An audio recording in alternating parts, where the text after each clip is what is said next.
1 through 15, and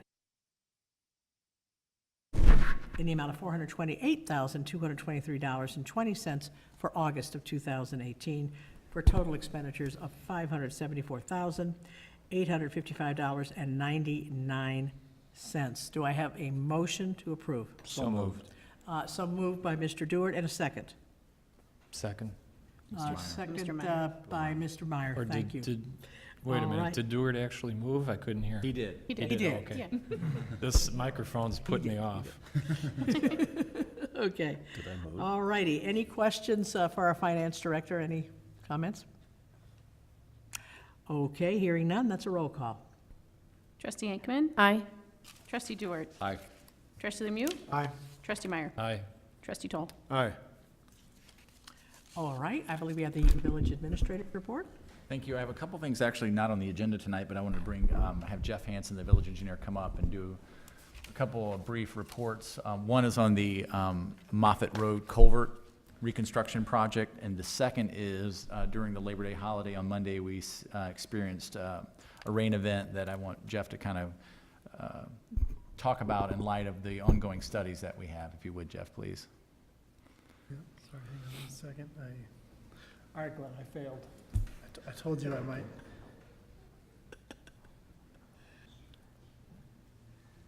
You just showed me how to do this 30 seconds ago. There it is.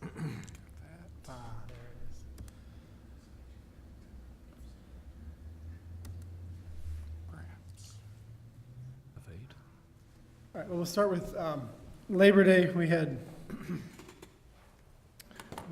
6 inches of rain over the weekend. The worst burst was on Monday morning, maybe about 1.5 inches in probably about 45 minutes. So that caused some problems, and the phone's been ringing this week with some of them repeat customers, people who've had problems in the past and have flooded again, and then some new ones. We had some sewer backups. We had some surface water get in. And this is a map that we produced a few months ago, kind of our inventory of known flooding locations. And it's gone. Let's try again.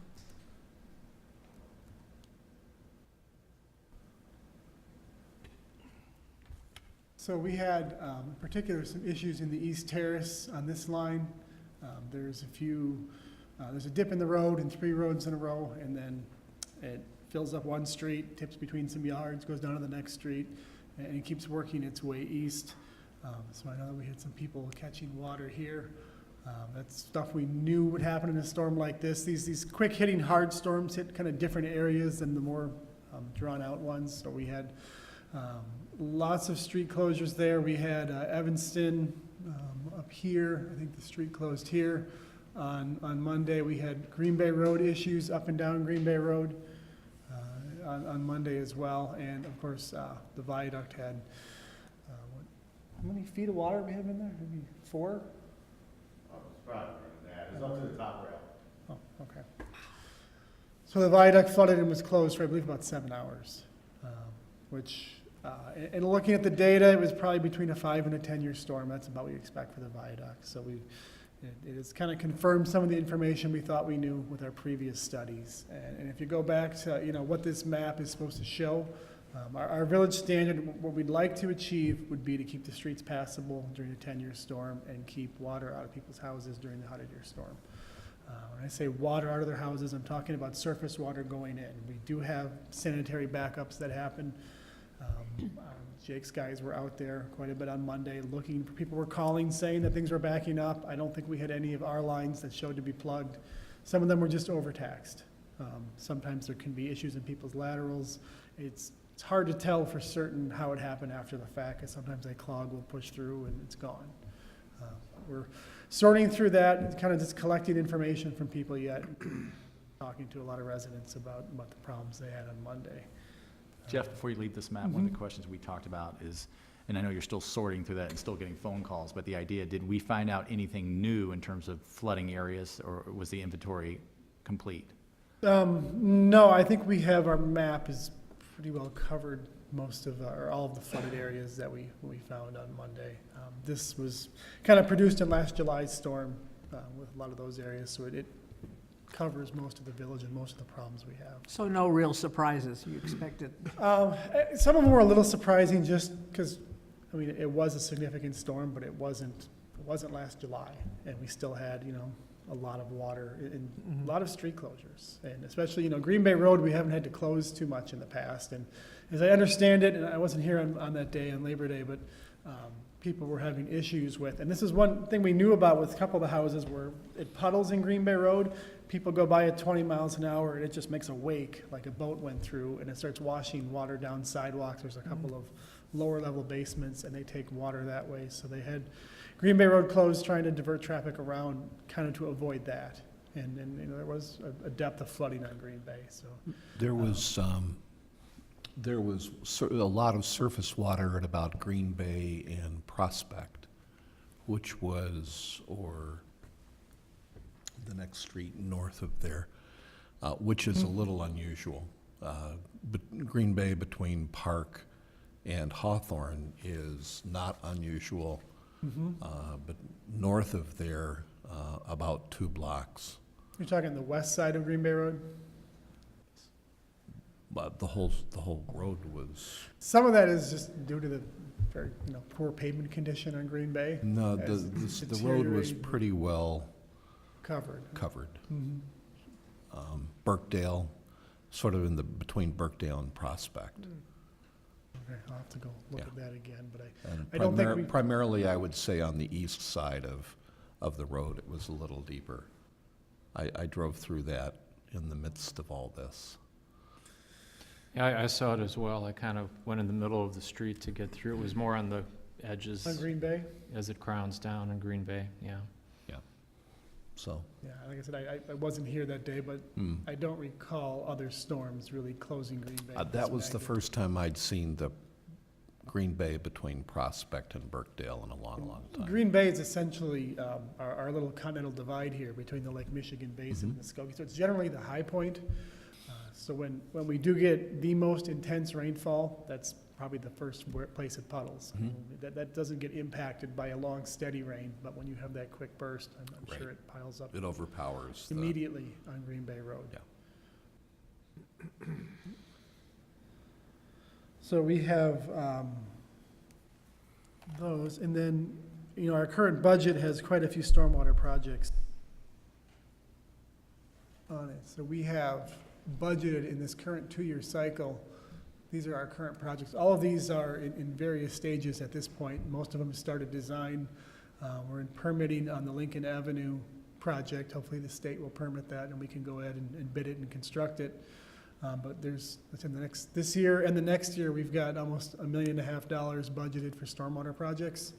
That breaks down to roughly $500,000 this year and $1 million next year, as we're doing most of the design this year and then construction the following fiscal year. So we have fixes for some of these projects. The village-wide storm sewer model is supposed to identify other projects that we can do to fix some more areas and kind of go into more detail of what we can do in certain areas that we haven't defined a project to fix it yet. So these are all in progress. The village-wide storm sewer model is not completely village-wide. We call it that way, but it excludes a few areas, one of which is Tangley Oaks, the sanctuary, essentially the newer development. We feel like we have better records on those areas, so we excluded them from this project. We could go back and look at those later, but these are the areas where we have a lot worse information. So we are focusing on this right now. Part of this project, and it could include all residents from other areas as well, is there's going to be an online questionnaire that we'll have on our website, and we're still talking about how we're going to get that out to the public, as far as, the public can send in, have they had flooding, and describe their problems, and then we can take all that information. There could be areas that we're not aware of yet, just because people haven't brought them, and there could be areas that are more severe than we realize. So that is probably going to go up in the next 2 weeks. It wasn't necessarily planned yet, but with the flood on Monday, we're trying to get it out as fast as possible while it's on the residents' minds, and hopefully we'll get better responses. Okay. So that is the flooding. If you have any questions on that, or else I'll go to Moffett. Our Moffett project has been delayed, so last October, we did a preliminary environmental report, and we recommended no further testing. The state accepted that report. We sat down at a meeting a week before construction was gonna start. Contractor asked for more testing. The state said we had to do more testing. So that delayed construction, and then they found some levels of lead in the soil up on top by the roadway. And now we have been delayed, like Drew said before the meeting, it seems like it's always 2 weeks away.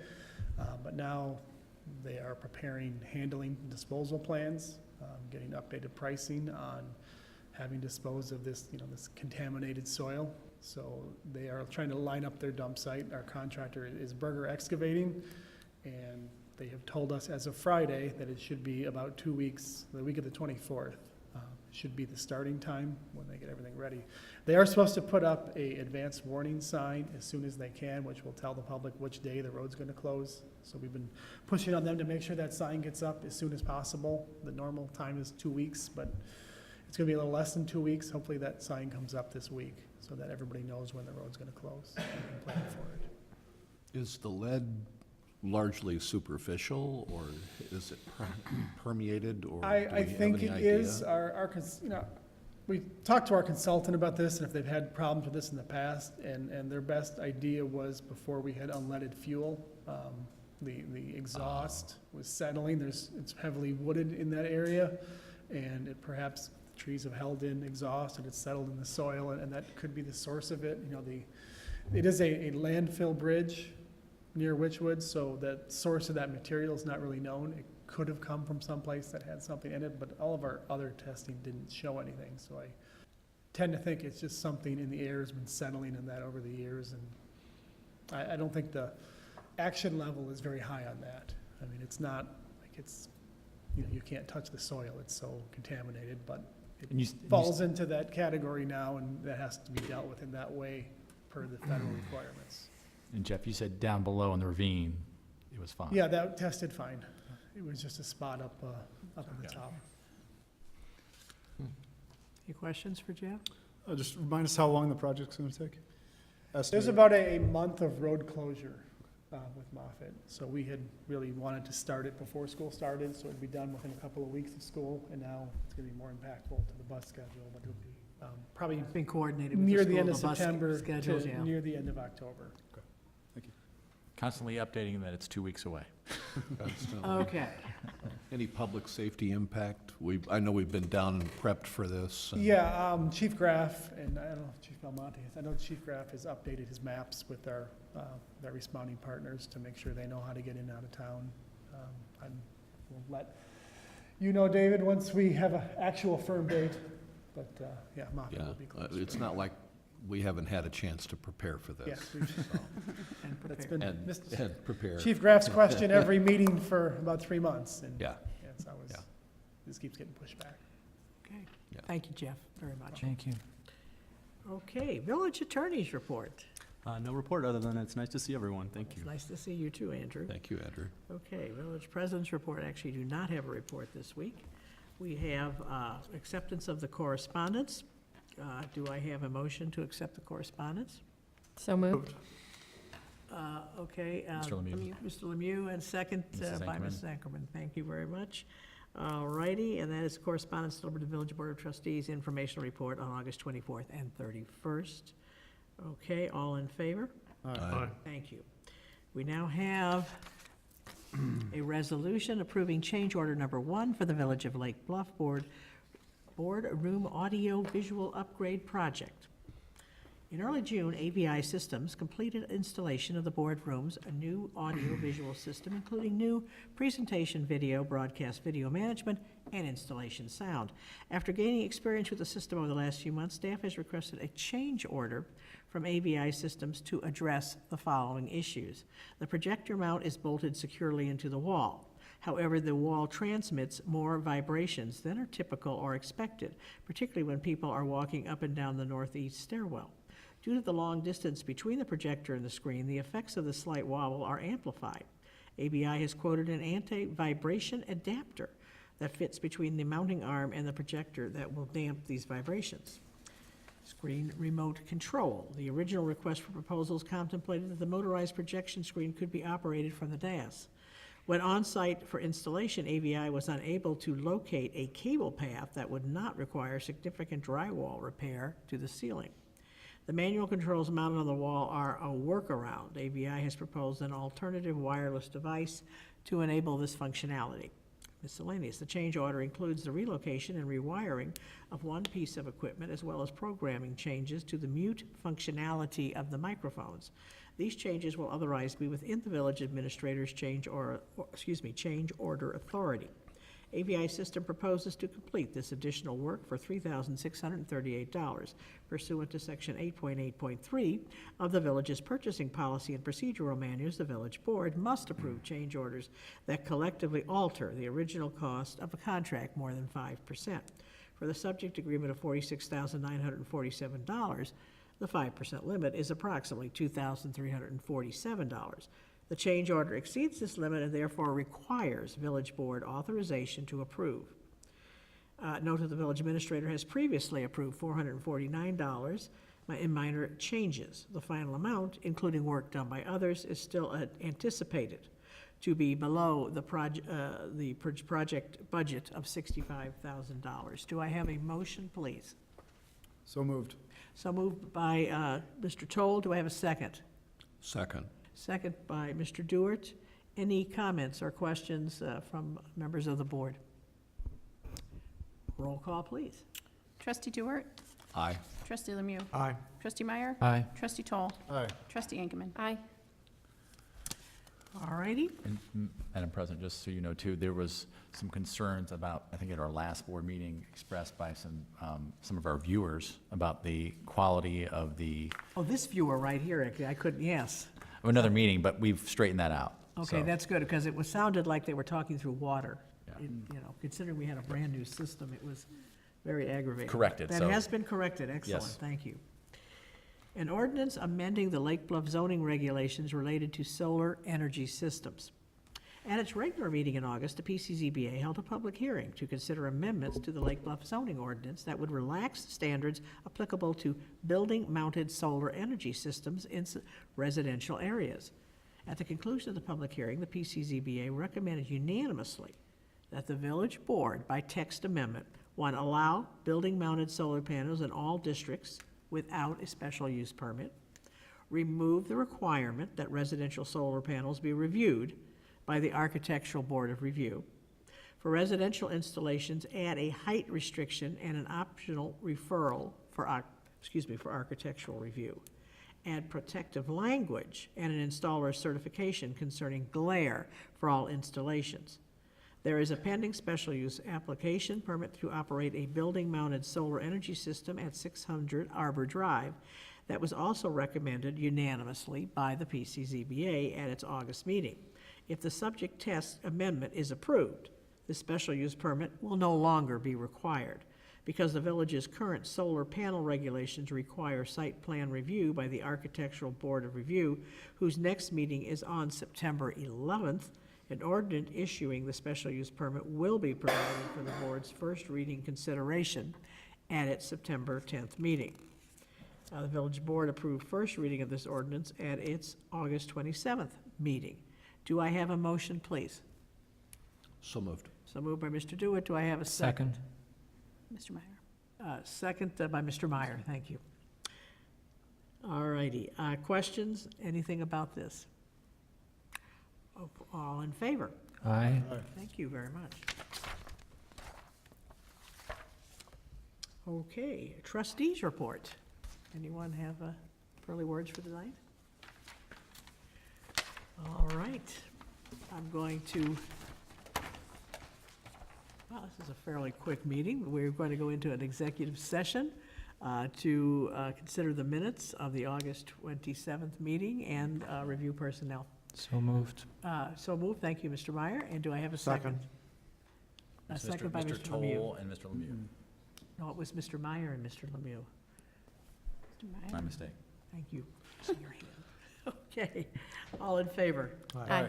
All right. Madam President, I have something that I'll add to the trustees' report. Oh, if you I'm don't mind. sorry, I didn't. No, it suddenly, it Dawned on was something you, that, okay. yeah.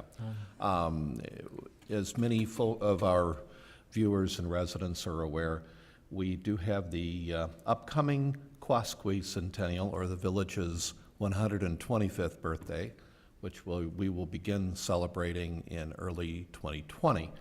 And I'd be more than appreciative, as the new chairman of that adventure, for any and all to volunteer and contact me here at Village Hall through the normal avenues. If you're interested in volunteering, please join us. Thank you, Mr. Dewitt, and a special thanks for taking over as chairman. Much appreciated. Thank you. Hey, Kathy, sorry to be a pain. Don't we have to do a roll call for executive session? I believe we do. I think Thank we you just very did it much. all in favor, so. It's always good to have a lawyer in the group. Thank you, sir. Well, I don't know about that. Okay, roll call, please. Trustee Lemieux? Aye. Trustee Meyer? Aye. Trustee Toll? Aye. Trustee Inkerman? Aye. Trustee Dewar? Aye. Okay, thank you. All righty, so we will prepare for